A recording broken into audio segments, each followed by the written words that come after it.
This is Metro Week.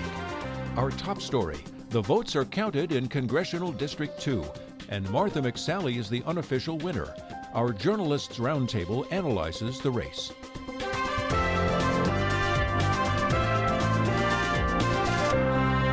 I'm Andrea Kelly. 10 days after the general election, we still don't have an official winner in the 2nd Congressional District race. Republican Martha McSally is claiming victory based on her lead of 161 votes, or 0.08 of a percentage point. This is the process we need to go through to make sure that votes count, and this is what it's about, I think. Democratic incumbent Ron Barber says he wants every vote counted. I'm not going to concede until the election is certified and the recount is conducted. The closeness of the race dictates a recount under Arizona law. Political analyst Michael O'Neill says that's historical. It is my understanding that a congressional recount is unprecedented. It is very rare for machine-read ballots to show a different result when you go through the recount. The recount will be conducted in early December after official certification of the results. Now we turn to my interview earlier this week with Martha McSally. We spoke Wednesday before the final votes were counted and before she left for Washington, D.C. Martha, as we speak, it's Wednesday night. You're holding a 133 vote lead, and we're waiting for the final numbers in the race. But let me backtrack a little bit to the beginning of the week. You filed a motion in court to try and get some provisional ballots thrown out, and the judge denied it. Are you going to appeal that decision? Well, we want to make sure that every vote is counted, but we also uphold the law. So we've been providing oversight to this whole process, and we'll continue to move forward. So we'll see what happens as we move forward and we get the numbers tonight. And as you said, or as we said, you've been maintaining a lead. Yeah. What do you think changed this election cycle? Well, we had a lot more time, for sure. I only had 205 days as a candidate in 2012, so we had a lot more time to get out to other pockets of the community, to meet people. But we also had, almost $20 million of attack ads and things going on. So it was a very, very difficult few years, I think, for all of us. And at this point, as we wait to see what the final outcome is, if I should win, my focus is going to be to make sure that we heal and we unite and we move forward together and put this behind us. On that same line, if you win, 50% of the voters in the district will not have voted for you. So how would you plan to represent that half of the district? Well, my intent all along was to represent everyone in this community, and this community represents America, really. It's very diverse, but we can unite on some basic things that I've heard them say to me, which is grow the economy, provide better opportunities for Southern Arizonans, protect our military bases, secure our borders, and bring in strong economic opportunities for us here. And so my intent is to reach out to those especially that didn't vote for me, to make sure that they meet me as a person, understand that I'm there to represent them too, and move forward in a united way and heal the divisions from the past. Is this democracy at work? It is. I put the uniform on every single day to make sure that we had the freedom and the right to vote, to make our voices heard, and this is what we're seeing play out right now. So yeah, it's my only experience in election, if you think about it. We have a party on election night, and then we wait for many, many days afterwards on a bit of a roller coaster. But this is the process we need to go through to make sure that votes count, and this is what it's about, I think. What are you doing to prepare for the transition? Have you been speaking with Congressman Barber's staff? No, we haven't yet. We were kind of waiting until the final numbers came out and to see where we're moving forward. But my intent is to reach out to him and work closely with him and his staff. I hope he's willing to do that. Certainly want to thank him for the service he's had to the community. I intend to create a transition team of community leaders to help with the transition and make sure that we're fully ready to represent all of Southern Arizona.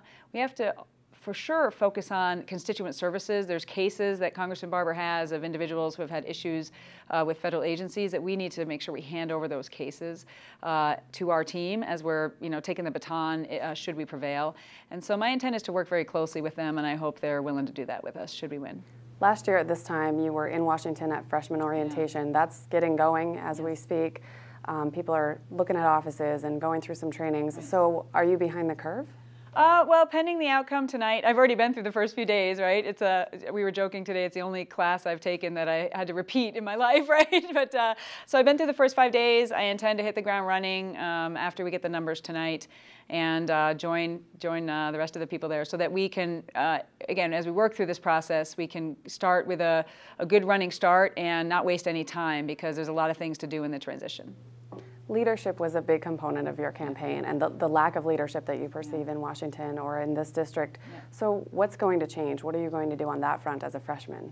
So my intent is to provide servant leadership for the community here. I'd be very honored, should I prevail, and provide the leadership similar to what I did in the military, which is service before self and excellence and integrity, do what's best for the country and the community, and actually get things done. So my intent is to go there with a mindset of solving problems, governing, moving our economy forward again, making sure our borders are secure, making sure we're dealing with the threats that are emanating from around the globe that are threats to Americans, and finding like-minded individuals to be able to actually be solution-oriented, because that's just the mindset that I come from. So that's the intent that I tend to bring. What are a couple things that you think you could work on and actually get accomplished in the next 2 years? Well, I think definitely protecting Davis-Monthan, Fort Huachuca, the A-10 are very important to people. I think Congress also just needs to do its basic job, right? So set some economic conditions with a budget, get your appropriations bills done, potentially some tax reform, border security initiatives. I mean, these are the things that I'm hearing from Southern Arizonans. We need to support small businesses so that they have the opportunities to grow and hire and thrive. And I'm looking forward in the transition again to be working with business leaders in our community, both in Tucson, Pima County, and down in Cochise County, to go fight for the specifics that they need in order to help our economy grow and provide better opportunities for Southern Arizona. One of those specifics that you've talked a lot about is the A-10 aircraft at Davis-Monthan Air Force Base. What needs to happen there that you could do on the ground when you take office? So the Congress appropriates year to year, if they appropriate at all. Of course, we're in a continuing resolution right now, and the A-10 is only funded until December 11th. But my intent is to make sure that it is funded, not just for the next year, but also the case is made as to why the A-10 should not be on the chopping block. We've had over $1 billion of upgrades to it in the last few years. It can fly up until 2028 right now, and so we just need to change the narrative coming out of this administration and in Congress that they shouldn't see the A-10 as something that's appropriate to get rid of. It's just not. It's the best thing for men and women that are on the ground under fire if they need close air support. There's no other airplane that does that. It's not just because I flew it that I believe that. And I will intend to bring that firsthand credibility, both in working with the Pentagon and other colleagues, to make the case as to why the A-10 needs to be saved. And specifics for Fort Huachuca in Cochise County. Yeah, so Fort Huachuca is also an incredible national treasure. It's got some very unique capabilities there, from intelligence to cyber, NetCom, the drone capabilities, the electronic proving grounds. And so I intend to work very closely with the leadership there at Fort Huachuca and working with the Pentagon and other colleagues to protect Fort Huachuca, grow the missions, definitely make sure they don't decrease, but grow those missions if possible, because it is a national treasure and it can't be duplicated anywhere else in the country. And so I intend to be fighting for Fort Huachuca as well. At the beginning of the week, there were a handful of U.S. House seats that were undecided. Yeah. As the days have come along, some of those have been decided. Yeah. But when you take office, we're assuming your lead holds, you will be one of that handful of people who were in such a tightly divided district that it was razor thin. How would your representation or your role in Congress differ from people who have an overwhelming landslide victory in their districts? Well, I'm only focused on my district, so to compare is a difficult thing to do. As I've said, I think this district represents America, where there are things that are politically divisive, and that is really on kind of the ends of the spectrum here, but there are many things that unite us. People are wanting opportunity for them and their families. They want economic growth, small businesses, regardless of whether they're Democrat, Independent, or Republican. They want to be able to grow their businesses, get access to capital, hire more people. People are looking for good paying jobs. These are not politically divisive issues. Securing our border, making sure we have a strong military from Al-Qaeda and ISIS and the other threats that are emanating across the globe, these are not politically divisive issues. So my intent is to represent what matters most to the people of Southern Arizona. And I have heard from them in the campaign. It's the economy and it's security. And those will be my focus areas for sure. President Obama has talked about possibly issuing an executive order on immigration reform and border security before the end of the year. He also indicated a little bit of willingness to wait and see what a bill might look like if something does come up later in January. Right. So what would you want to see? Well, I think it's unhelpful for him to be talking the way he is right now about it, especially after the results of election night. And it's really time for the branches of the government to sit down and address these issues. He's always had the authority to have a better strategy for border security, and he just hasn't done it. I mean, that's an executive action under Homeland Security, but it's a failed strategy. And if he focuses on that, he should be doing that. He should have been doing it all along. I think he needs to give the new Senate and the new House an opportunity to work with him and not be finding things that are divisive, but find things that can unite us to move forward to address these issues. Anything else you want to add tonight? Well, again, I'm honored to be in the position that we are. We still don't know what the final outcome is. I do want to thank Congressman Barber for his service to our community in many different ways over the years. And if this moves forward and I do end up replacing him, I really look forward to working with him in the transition. I want to thank him for his service. And I want to thank everybody who really worked on this campaign in a cool way, because it's so close. Every volunteer, every staff member, everybody who donated, $5 can say, you know what, I made a difference. Everybody who voted and maybe thought, well, my vote doesn't matter, they can now say, like, wow, I really made a difference. I made a difference. My voice was heard. And I think that's what democracy is all about. And so I'm very proud of the effort that we've had on our whole team. Martha McSally, thanks for sitting down with us as we wait for these final numbers. Sure, thanks, Andrea. Hi, I'm Lorraine Rivera. Next on Arizona Week, 3 decades in public service, Arizona Governor Jan Brewer prepares to leave office. We have come a long way, so I have no regrets. I believe that we have been able to accomplish so much in the last 6 years.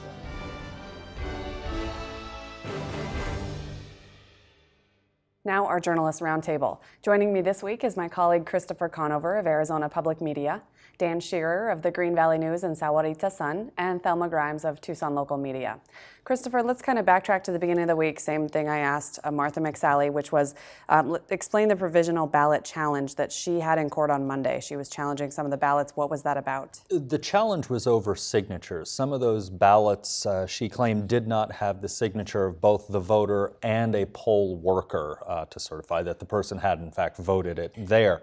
The judge threw it out, it being the challenge out, and counting continued. I have a feeling this will be only the beginning of lawsuits. There probably will be more to come, but it was very brief. It slowed things down for about a half day, and then off we went to finish counting. And we know that she was ahead in the count when we got the final votes on Wednesday evening, and we're going to a recount in December. But now that we know that she did win, do you think Barber will sue regarding some of the other provisionals that were out there? He keeps mentioning these 800, almost 800 ballots that were thrown out. He does keep mentioning these, and we talked to him yesterday, and we asked him, are you going to sue? Very bluntly. And he danced around it and said, well, we want to make sure that everybody who cast a legal ballot has their vote counted. He certainly didn't say, no, we're not going to sue, but he didn't come out and say either, yes, we are. He's keeping his options open at this point. So with these 800 provisional ballots that he may raise legal questions over, what would be his stance on that? How could he get them back in? The stance would have to be that they were incorrectly thrown out, or thrown out for a reason that it's not legal to get rid of a ballot. Missing a signature, someone who, in fact, many of the provisionals that were thrown out were people going to the wrong precinct, the wrong polling place. If he could prove that no, that person was in the right place, that ballot could be put back in to the works, and that type of thing. And state law actually says if you do go to the wrong place, your vote doesn't count. So those that were thrown out for that reason aren't going to be added back in. But there were a couple other reasons that they were thrown out as well. They were thrown out for people who registered to vote after the deadline. There were a handful of people who may have voted twice, once in an early ballot, once at the polling place. There were a whole series of reasons, and most of them are operator error, if you will, going to the wrong polling place, trying to vote after the deadline, or registering after the deadline and trying to vote, things like that. And Christopher, let's ask the real question here.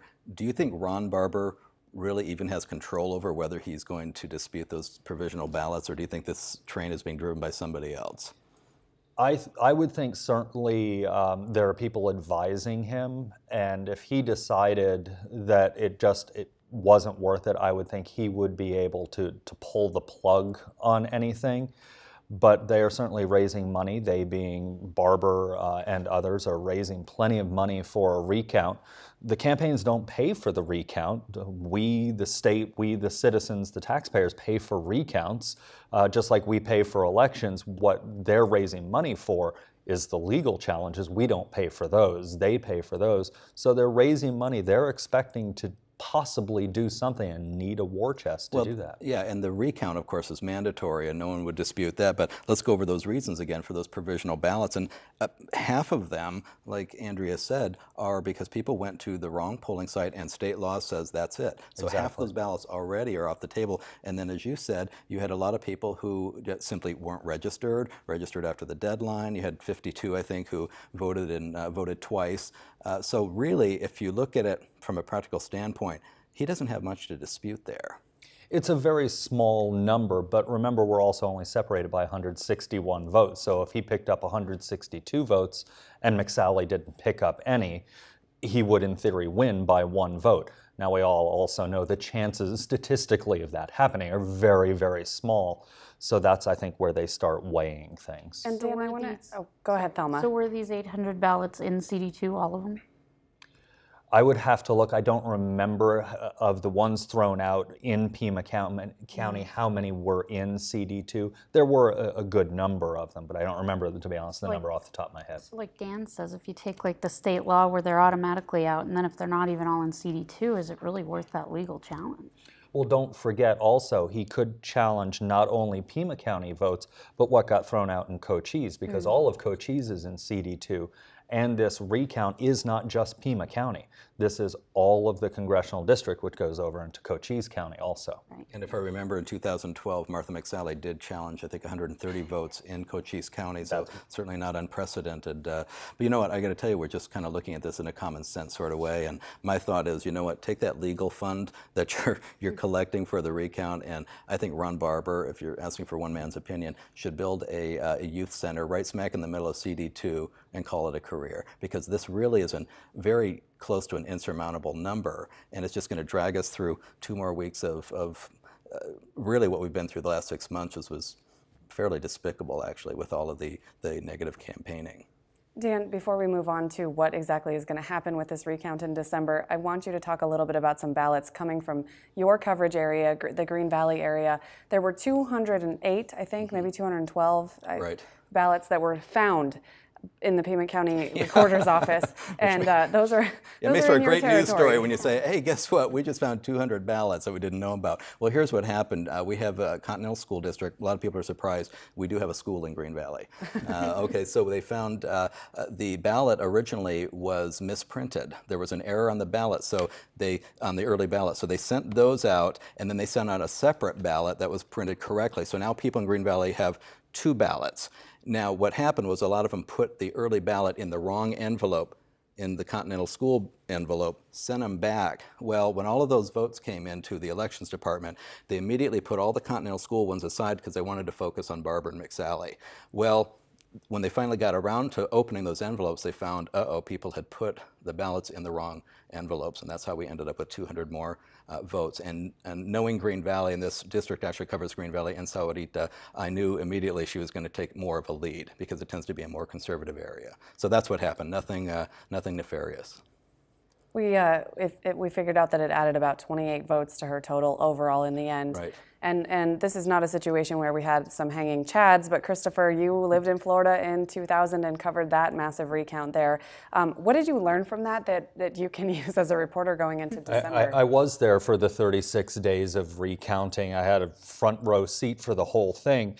What I learned was very often the optical scan ballots, the kind of ballots we use here where you bubble in, if you will, are pretty accurate on their counts. We had a lot of recounts in Florida, mandatory in some counties, and the numbers on those optical scans generally came back dead on, as they did one county, Leon County, which is where Tallahassee, the capital, is. I think they did 3 recounts, all machine recounts, and every time the number was the same. So this is a pretty accurate system, which is why on this recount we might get a little bit of change overall, but the number will be pretty accurate is my guess. And just this past weekend, about a week ago, the Pima County Elections Division did an audit of itself using state election officials, and both parties were there watching it, to compare hand counted with the machine counts to make sure that everything was on target, and it was. So that's in line with what you're saying about what to expect coming out of this recount. Let's talk about the process of the recount, though. Dan, what is going to happen when, after the Secretary of State's office certifies this election in early December and we start a recount? What's happening? Right, so that's a formality that they have to go through and ask that this be done. And then they are going to do the electronic recount, which will be everything, and then they will be pulling 5% of the precincts and then counting those by hand. And they have certain margins, and if they're within those margins, then we're done. And that's really what it amounts to. Then, of course, probably the legal challenges will begin. What do you think those legal challenges could be? And you can weigh in also, Christopher. I think it's going to come down to those roughly 800 provisional votes that they're going to challenge. And you know, we can lay out what our thoughts are, but unfortunately, this might be an election that comes down to the most influential lawyer, which would be really too bad.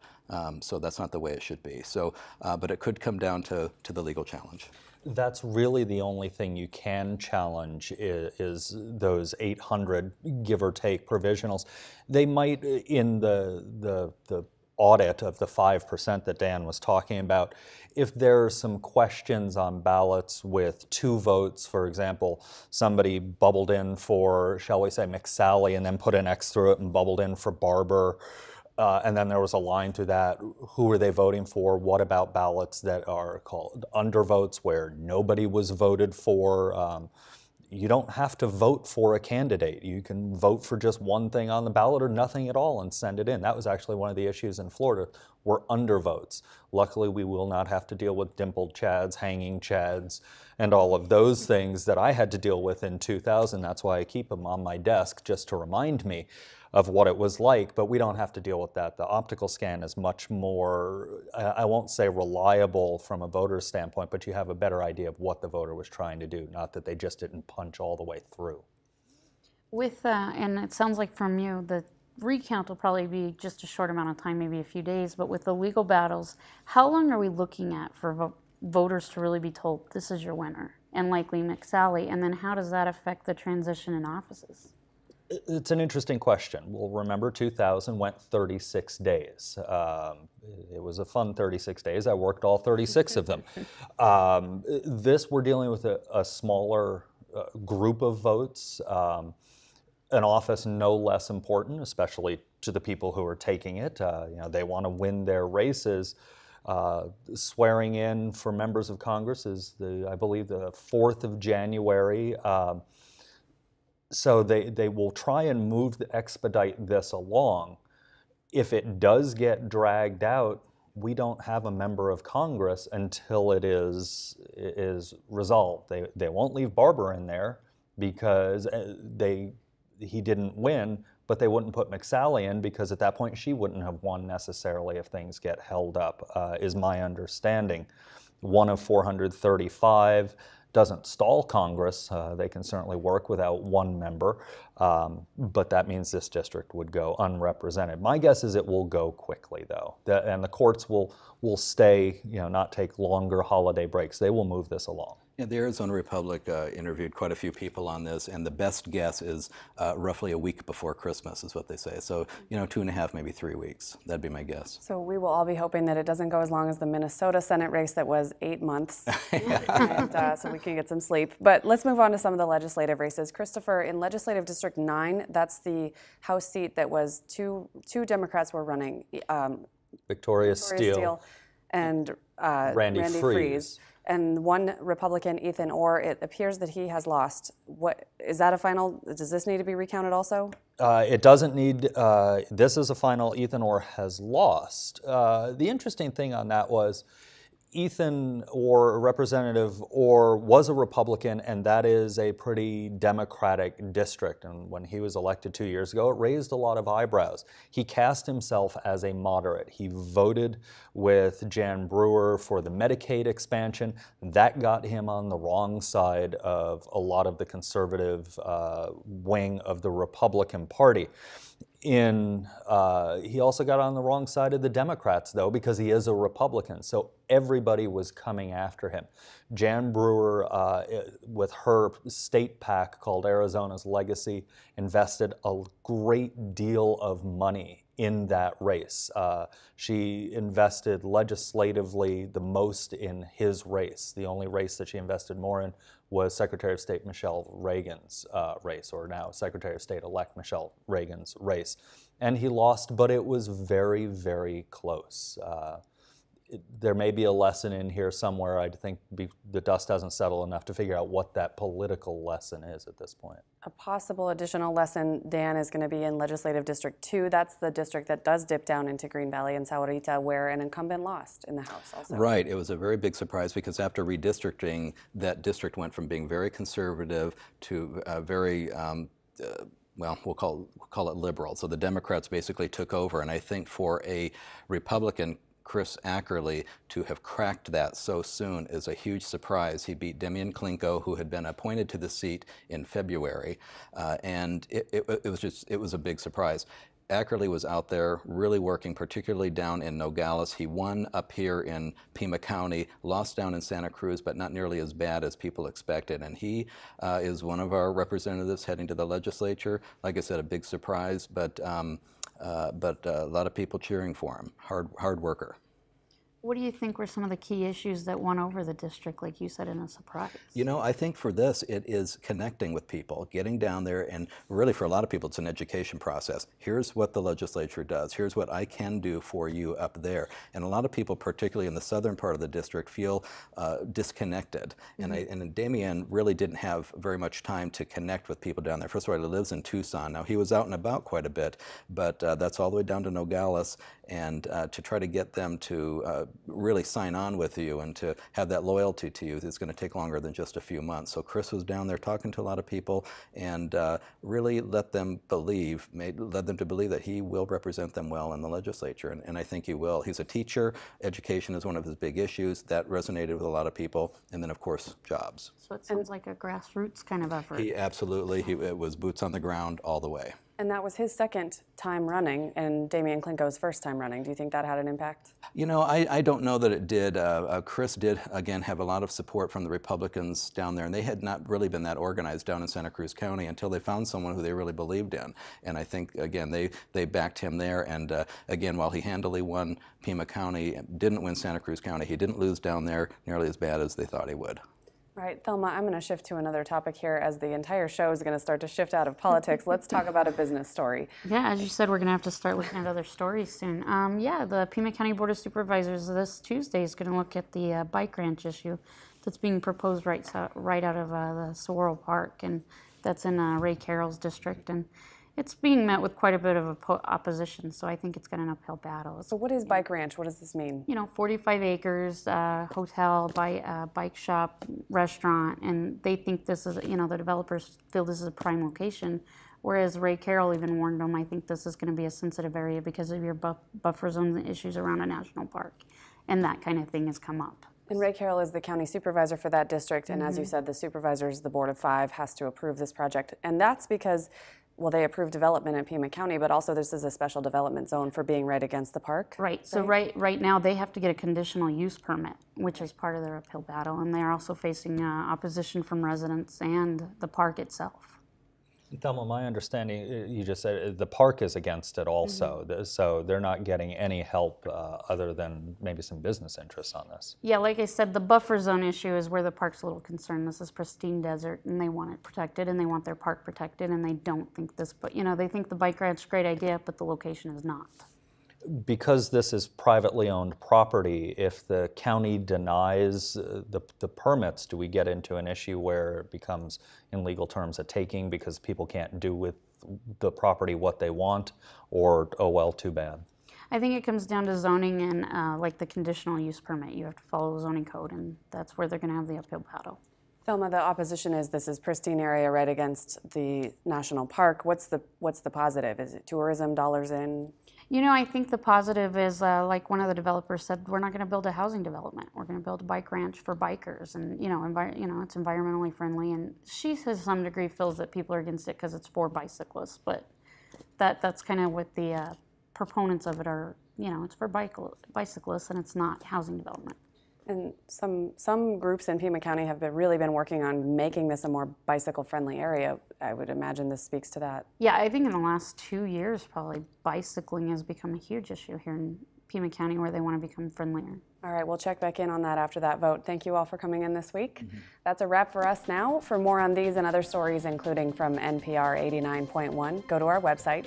Now Arizona Week has more from Governor Jan Brewer on her legacy and also some Arizona veteran stories.